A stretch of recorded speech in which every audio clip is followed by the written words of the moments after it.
নমস্কার বন্ধুরা, চন্দনার পাকশালায় সবাইকে স্বাগতম। আজকের রেসিপি কাতলা কাসন। এই কাতলা কাসন হলো পূর্ববঙ্গের ঐতিহ্যবাহী একটা রান্না। খুবই সুস্বাদু আর খুব ঝটপট রান্নাটা হয়ে যায়, আর গরমের দিনে খাওয়াও খুব স্বাস্থ্যকর। এখানে কাতলা কাসন বানানোর জন্য আমি কাতলা মাছ নিয়ে নিয়েছি 4 পিস। এরকম সাইজের কাতলা মাছ আমি 4 টুকরো নিয়ে নিয়েছি। আর এখানে আছে আমার 4 থেকে 5টা কাঁচা লঙ্কা, লাল আর সবুজ কাঁচা লঙ্কা মিশিয়ে নিয়েছি আমি 5টা। একটা শুকনো লঙ্কা নিয়েছি আর 1 টেবিল চামচ সর্ষে নিয়েছি। এটা শুকনো খোলায় ভেজে গুঁড়ো করে নেব। আর ফোড়নের জন্য কালো জিরে, নুন, হলুদ। আর রান্নাটা অবশ্যই সর্ষের তেল দিয়ে করতে হবে। এখানে সর্ষে আর শুকনো লঙ্কাটা আমি ভেজে নিচ্ছি। প্রথমে শুকনো লঙ্কাটা টুকরো করে কেটে দিয়ে দিলাম। এবার আমি সর্ষেটা দিয়ে দিলাম।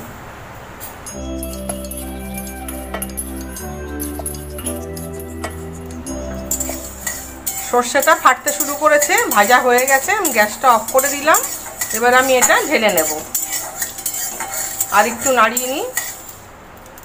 ওই যে সর্ষেটা ফাটছে ফুটফুট করে, এবার আমি ঢেলে নিচ্ছি।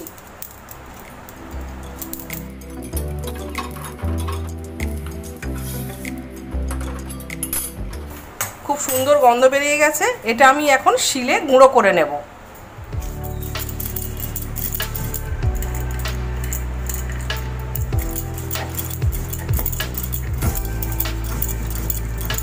এটা শিলেতেই ভালো গুঁড়ো হয়, তার জন্য এটা শিলে করলেই খুব ভালো হবে। খুব সুন্দর মিহি গুঁড়ো হয়ে গেছে। এবার আমি গুঁড়োটা তুলে নিচ্ছি। তুলে আমি ঢেকে রেখে দেবো। রান্নাটা হয়ে আসবে তখন আমি এটা সর্ষে গুঁড়োটা দিয়ে দেব।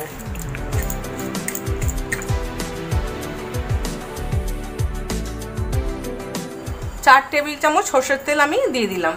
প্রথমে নুন হলুদ মাখিয়ে মাছটা আমি হালকা করে ভেজে নেব। তেল গরম হয়ে গেছে, এখন আমি মাছটা ছেড়ে দিচ্ছি।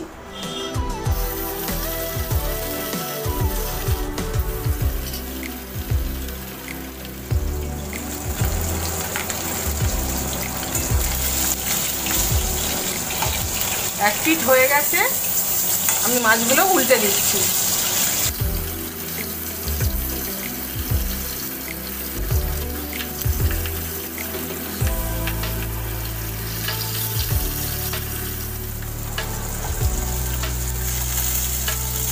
মাছগুলো ভাজা হয়ে গেছে, এখন আমি তুলে নেব।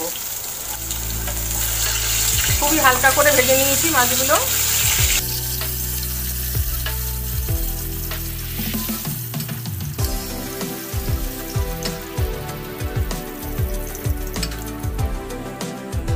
এবারে তেলের মধ্যে ওই মাছ ভাজার তেলেতেই আমি কালো জিরে ফোড়ন দিয়ে দিচ্ছি। আর কাঁচা লঙ্কা 3টে চিড়ে দিয়ে দিলাম। এবার আমি দিয়ে দেবো একটু পরিমাণ মতো নুন, আর দিয়ে দিচ্ছি একটুখানি হলুদ। এখন আমি জল দিয়ে দেব।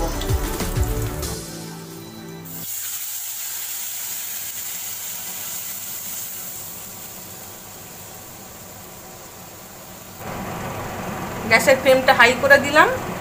এবার ঝোলটা ফোটা পর্যন্ত অপেক্ষা করতে হবে। ঝোল ফুটে উঠলে মাছ দিয়ে দেবো। ঝোলটা ফুটে উঠেছে। আমি 3টে কাঁচা লঙ্কা চিড়ে দিয়েছিলাম, আর 2টো কাঁচা লঙ্কা আমি গোটা দিয়ে দিচ্ছি। এখন আমি ভাজা মাছগুলো দিয়ে দিলাম।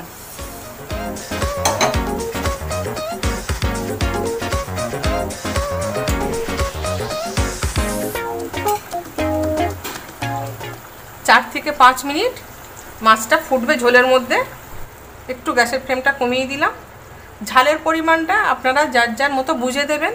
আমি এখানে 5টা কাঁচা লঙ্কার মধ্যে 2টো কাঁচা লঙ্কা কিন্তু গোটা দিয়েছি, 3টে চিড়ে দিয়েছি। আর সর্ষের মধ্যে যে শুকনো লঙ্কাটা ভেজে দিয়েছিলাম, ওটা আপনারা ইচ্ছে হলে নাও দিতে পারেন। যারা বাড়িতে ছোট বাচ্চারা হয়তো খাবে, তারা শুকনো লঙ্কাটা না দিলেও হবে, কোনো অসুবিধা নেই।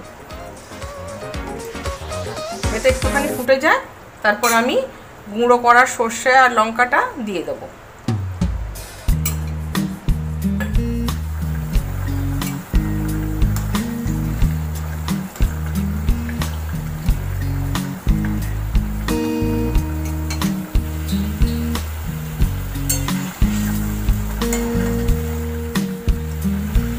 5 মিনিট মতো ফুটে গেছে ঝোলটা।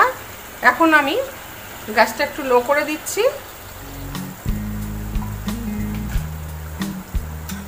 আর এই ভাজাটা সর্ষের ভেজে গুঁড়ো করে রাখাটা আমি দিয়ে দিচ্ছি।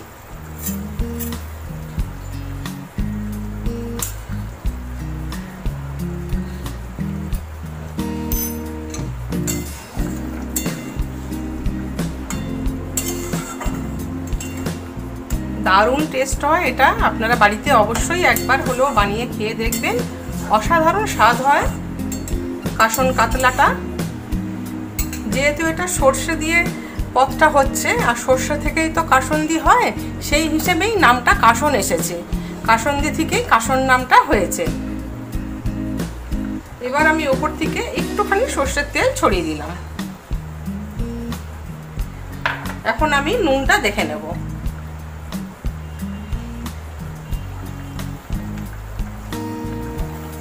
নুন একদম ঠিক আছে, আমি গ্যাসটা অফ করে দেব।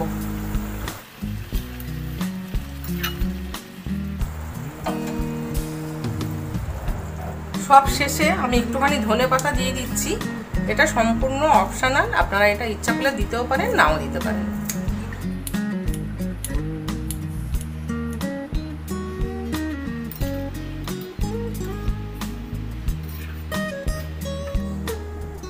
রেডি হয়ে গেছে কাতলা কাসন। আপনারাও এইভাবে বাড়িতে অবশ্যই বানিয়ে খাবেন। আর রেসিপিটি যদি ভালো লাগে একটা লাইক দিয়ে চ্যানেলটি সাবস্ক্রাইব করে পাশে থাকার অনুরোধ রইল।